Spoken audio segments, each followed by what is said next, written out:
Hello everyone, फिर से आप लोगों के सामने हाजिर हो गया हूँ ये क्राइम का घटना को लेकर। आज जिस क्राइम की बात करने जा रहा हूँ, इस पर सबसे पहले तो पुलिस वाले को लोगों को दिखाई देता है। लोगों को तालाब में एक व्यक्ति का लाश बॉडी पड़ी हुई दिखता है, यानी तैर रहा था वो। जब तैरते हुए तालाब के अंदर पड़ा हुआ बॉडी दिखता है किसी व्यक्ति का, तो लोगों ने पुलिस को खबर दी, उस इलाका के पुलिस को। पुलिस जाता है, बॉडी को बाहर निकालवाता है और उसके बाद शनाख्त कराने की कोशिश करता है, लेकिन बॉडी की हालत, बॉडी की जो कंडीशन है बहुत ज़्यादा खराब हो चुका था, जिसके चलते कोई पहचान नहीं कर पा रहा था। जिस इलाका में मिला था उस इलाका में सारे लोगों ने देखा। ऐसा मामला होता है तो पूरा भीड़ जमा होता है, आसपास के लोग भी आता है, गांव के आसपास के लोग भी आते हैं, लेकिन उस व्यक्ति को कोई नहीं पहचानता। आखिरकार पुलिस ने उस व्यक्ति का लाश को मोर्चरी में रखवा देता है।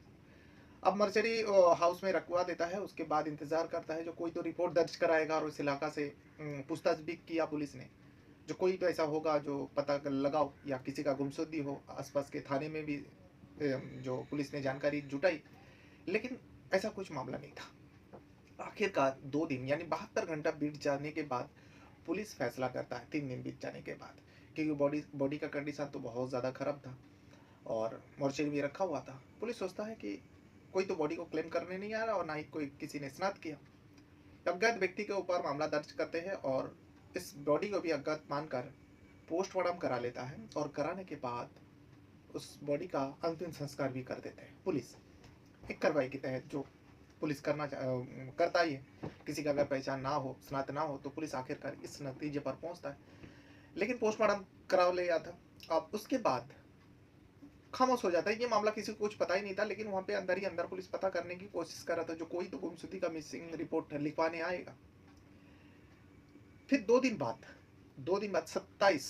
19 जून को ये बॉडी मिली थी। 3 दिन तक इंतजार किया। 22 तारीख आ जाता है, लेकिन 27 तारीख को, 27 जून महीने की बात करो 2024 की, 27 जून को एक व्यक्ति उस पुलिस स्टेशन में पहुंचता है। वो गुलरिया पुलिस थाना होता है, उस पुलिस थाने में पहुंचता है। गुलरिया पुलिस थाने में एक व्यक्ति पहुंचता है। पहुंचने के बाद वो व्यक्ति दावा करता है, जो ये जो बॉडी मिली थी आप लोगों को, जिसका अंतिम संस्कार कर दिया, वो बॉडी हमारे बेटे का है। पुलिस तो एकदम हक्का बक्का रह जाता है, भाई ये व्यक्ति कौन है और इन्हें कैसे पता चला। पता इस वजह से चला था क्योंकि पुलिस ने जब लोगों से पूछा, किसी जगह में गुमशुदगी नहीं था, तभी पुलिस ने सोशल मीडिया का सहारा लिया था और भी अन्य माध्यम से, जैसे इस थाने से उस थाने में खबर दी जाती है, उस व्यक्ति का फोटो वगैरह दिया जाता है। तो ये सब तरीका अपनाया था पुलिस ने, जो गुलरिहा पुलिस थाना होता है। तो सोशल मीडिया में जब वो व्यक्ति, इस व्यक्ति का फोटो देखा था, मरा हुआ व्यक्ति का, वो अपना आया गुलरिहा पुलिस थाने में और बताया कि ये लड़का जो है मेरा बेटा है, मरने वाला। तो आपका बेटा है तो आप इतना दिन खबर क्यों नहीं लिया, खोज क्यों नहीं लिया? पुलिस ने सारी बातें पूछा। तब जाकर जो सच्चाई सामने आता है, बाप तो अपना तहरीर देता ही है, जो किस वजह से वो खबर नहीं लिया था, पूरा डिटेल जब बाप बताता है, उसके बाद पुलिस उस दिशा में पता लगवाता है, तो पता चलता है हाँ, जो व्यक्ति आया हुआ था उसी का बेटा होता है, और मरने वाला उसी गांव में एक महिला होती है। एक महिला अपने साथियों के साथ मिलकर उस लड़का को मारा गया था। वाकई पूरा घटना सुनने के बाद आपका भी रोंगटे खड़े हो जाएंगे। तो पूरा घटना जो है विस्तार से आपको बताने जा रहा हूँ। घटना जैसे कि 19 जून को बॉडी मिली थी और 3 दिन तक इंतजार किया। 72 घंटा बीत जाने के बाद बॉडी का कंडीशन बहुत ज़्यादा खराब था। इस वजह से पुलिस ने उस बॉडी का पोस्टमार्टम करा लेता है और सबूत अपने पास रख लेता है, जो भी पोस्टमार्टम का रिपोर्ट होती है, और उसके बाद उस बॉडी का अंतिम संस्कार कर देता है। और उसके बाद पुलिस ये भी करता है, जो उस बॉडी का फोटो सर्कुलेट करता है सोशल मीडिया में और भी अलग अलग थाने में। लेकिन सोशल मीडिया में जब फोटो डाला था, उस फोटो को मरने वाला व्यक्ति का पिता ने भी देखा था। देखने के बाद उसे लगा ये तो मेरा बेटा है। और बेटा इसलिए लगा क्योंकि वो बेटे से उसका बात, उस व्यक्ति का बात भी नहीं हो पा रहा था कई दिनों से। 14 जून के बाद बेटे से बात नहीं हो पा रहा था, क्योंकि बेटा जो है अलग जगह में, अलग प्रदेश में रहता था। बेटा, ये पूरा घटना जो है उत्तर प्रदेश का गोरखपुर का है, और ये गोरखपुर का ही जो है लड़का था, लेकिन ये काम करता था तमिलनाडु के में रहकर चेन्नई में। और चेन्नई में 14 जून को अपने पिता से बात हुआ था, उसके बाद अपने पिता से बात भी नहीं हो पा रहा था। तब से लेकर 27 जून हो जाता है। 27 जून को पुलिस थाने पहुंचता है, जाके बताता है ये मेरा बेटा है। बेटा का नाम होता है सीटू कुमार। सीटू कुमार के बारे में सारी चीज़ बताता है, पुलिस वाले बताता है ठीक है, अगर चेन्नई में रहता था तो गोरखपुर में कब आया, क्योंकि गोरखपुर के आप भी हो, अगर गाँव आया तो घर पर क्यों नहीं गया। पिता को भी तो वही जानना था, आखिर मेरा बेटा गाँव आया तो घर पर क्यों नहीं आया और घर वाले को बताया क्यों नहीं, क्योंकि 14 जून को जब बात हुआ था बेटे से, बेटे ने बताया मैं कुछ काम से चेन्नई से बेंगलोर जा रहा हूँ और मैं कुछ ही दिनों में बेंगलोर से वापस आ जाऊँगा। लेकिन उस 14 तारीख के बाद घर के किसी भी सदस्य से सीटू कुमार ने बात नहीं किया था, जबकि उसको गाँव आना था, ना तो उसका दोस्त लोगों को जानकारी थी, गाँव आना था तो उसने बताया क्यों नहीं। यही सवाल सीटू कुमार के पिता का और पूरा परिवार को खा रहा था। अब पुलिस को जब पता चला सीटू कुमार है, और फिर बाद में पता करता है जो और क्या जानकारी दे सकते हैं। अब पिता ने एक ऐसा बात बताता है जिसको सुनने के बाद पुलिस का भी शक शक नहीं बल्कि पुलिस को लग गया था जो हाँ, वजह यही हो सकता है जिसके कारण सीटू कुमार की मौत हुई या मार दिया गया, मार ही दिया गया होगा, तालाब में फेंक दिया। तब उस दिशा में सर्च करता है। सीटू कुमार का पिता ने बताया जो मेरा बेटा का मेरे ही गांव में एक शादीशुदा महिला के साथ प्रेम पसंद चल रहा है, और ये प्रेम पसंद ही है जिसके चलते मेरे बेटे का मौत हुआ, और मेरे बेटे ने बगैर किसी को बोले वो गांव में आया, और हमें यकीन है उसी महिला ने बुलाई होगी और उसी महिला के साथ कुछ ना कुछ हुआ होगा, और उसके बाद ही मेरे बेटे का मौत का कारण बना होगा वो महिला। अब क्या हो सकता है इसके बारे में भी उस पिता को थोड़ा बहुत जानकारी थी।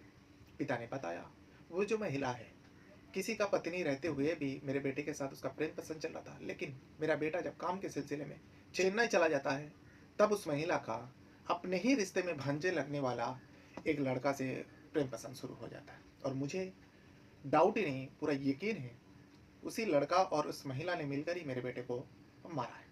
अब पिता जब इतना यकीन के साथ, सीटू कुमार का पिता इतना यकीन के साथ बता रहे हैं तो पुलिस भी उस दिशा में अब पता करता है। अब वो महिला का नाम आया, महिला का नाम जो होता है प्रियंका निषाद। प्रियंका निषाद के पास जाते हैं, पहुंचता है, पहुंचने के बाद पूछताछ करता है सीटू कुमार के बारे में। लेकिन सीटू कुमार के बारे में जब पूछताछ किया जाता है तो प्रियंका का होश उड़ जाता है, उसका रंग बदल जाता है चेहरे का। अब पुलिस भी सोच लिया था जो ये सारे घटना का जिम्मेदार कहीं ना कहीं प्रियंका निषाद ही है। अब सच्चाई उगलना था, इसीलिए प्रियंका को थाने ले जाता है। थाने ले जाके वहाँ पे जो एसएसपी है यानी डॉक्टर गौरव गोबर उनके सामने पेश करता है। उसके बाद जब सवाल जवाब किया जाता है आखिरकार प्रियंका टूटती है और पूरा सच्चाई बता देती है जो हाँ, मैं और मेरे कुछ साथियों ने मिलकर इस सीटू कुमार को मौत के घाट उतारा, उसके बाद उसको तालाब में फेंकवा दिया। अब जब सच्चाई कबूल कर लिया, अब बता भी दो आखिर ऐसा क्या हो गया था जिसके चलते तुम उस लड़का को चेन्नई से अपने पास बुलाए, गांव में आया, वो अपने परिवार से नहीं मिला, तुमसे मिला, फिर उसके बाद ऐसा क्या हो गया जो तुम उस लड़के को मौत के घाट उतार दिया। तब प्रियंका निषाद एक और सच्चाई बताते हैं। प्रियंका निषाद इसे इनकार नहीं करती है जो मेरा उसके साथ संबंध नहीं था। वो कहती है हाँ, मेरे उसके साथ प्रेम पसंद था और उसी का फायदा वो उठा रहा था। क्या फायदा उठा रहा था? जब प्रियंका निषाद के प्रेम पसंद उसके साथ यानी अवैध संबंध, प्रेम पसंद तो नहीं कहा जाएगा, एक शादीशुदा महिला है, पति रहते हुए भी दूसरे मर्द के साथ ऐसा घिनौना काम करे, तो अवैध संबंध उस सीटू कुमार के साथ उसके बन चुके थे प्रियंका निषाद का। अब जब अवैध संबंध बन गया, दोनों के बीच में संबंध भी होता था, प्राइवेट मोमेंट का जो कुछ वीडियोस फोटोज जो है पल का, प्राइवेट पल का, वो सीटू कुमार अपने कैमरे में कैद कर लेता है। अब दोनों प्यार में पागल था, अवैध संबंध में पागल था, तो इसीलिए किसी को कुछ फर्क नहीं पड़ा।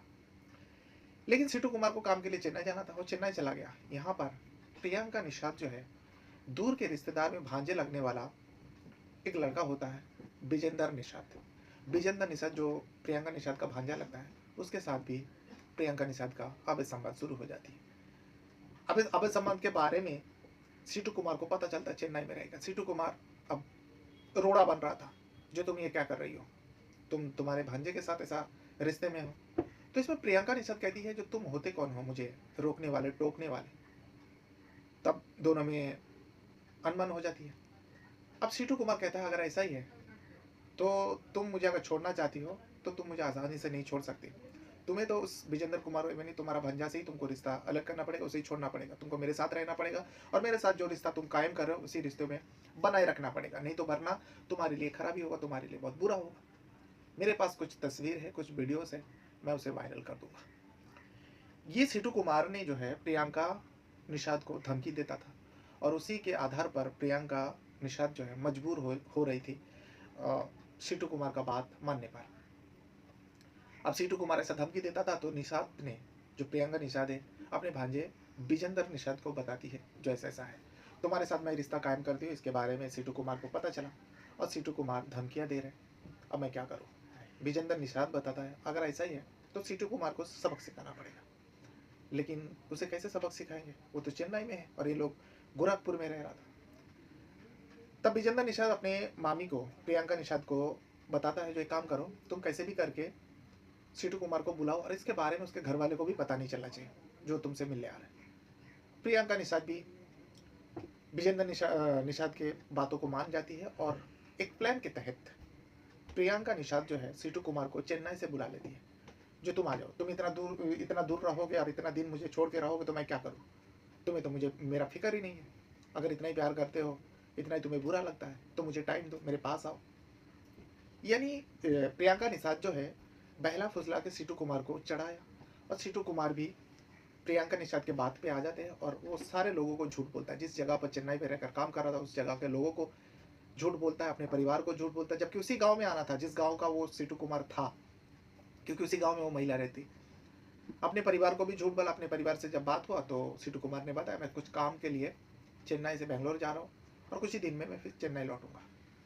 ये कहकर सीटू कुमार चेन्नई से निकला था, सीधा उत्तर प्रदेश का गोरखपुर अपने गांव पहुंचता है। गांव पहुंचने के बाद उस प्रियंका निषाद से मिलती है।